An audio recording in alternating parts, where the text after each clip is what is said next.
So I believe trans women are women. I believe that gay men are masculine men. I believe that gay men can be feminine men, but they still men. I believe that intersex people don't have to be fit into a binary. I think that the ways that I try to talk about gender and sexuality uniquely, I try to use my privilege, bro, as a heterosexual cisgender dude to make it relatable, but also try to push the envelope on how people kind of spin tolerance, you feel me? And celebrating versus tolerating. And I try to get you to be more, now I'm just rambling, but you got me, No, bro. no, that's very helpful.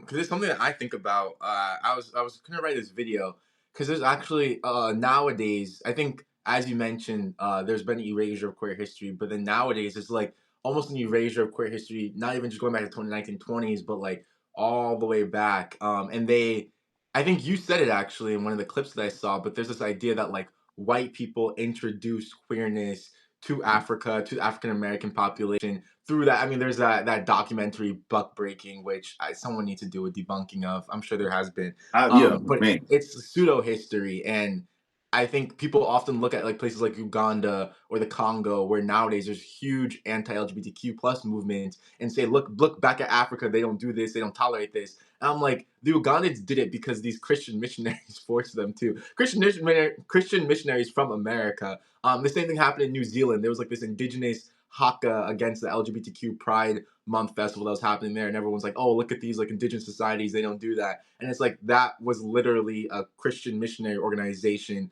like that was funded through a far right, like American or British group. I think like all of that pseudo history is so interesting when trying to debunk a lot of this because people just take something and run away with it. Hey, but that pseudo history is so real in the ways that because it's been a part of the social construct now, it's been passed on for years and Yeah, generations. the word A of lot of mouth. folks really believe it. You and I know, because we're very educated people, that the Woody Lynch letter is a historical hoax. You and I Mm-hmm. know that the person that made the, what I'm saying, a Woody Lynch letter has already admitted that he made it up. When we Mm-hmm. talk about buck breaking and we talk about the emasculation of the black man, a lot of people are going to quote this pseudo ahistorical letter about the Woody Lynch letter to justify demonizing homosexuality or different gender, same loving gender people, you know what I'm saying, in our community. And I think that it's always to me very, I'm gonna say parasitic, the way Mm-hmm. that we try to police each other on like fake ahistorical pseudo Yeah. intellectual things. That's not really like Woody Lynch don't exist, babe. But also too, we had gay kings and queens before Europeans even know the world was round and even discovered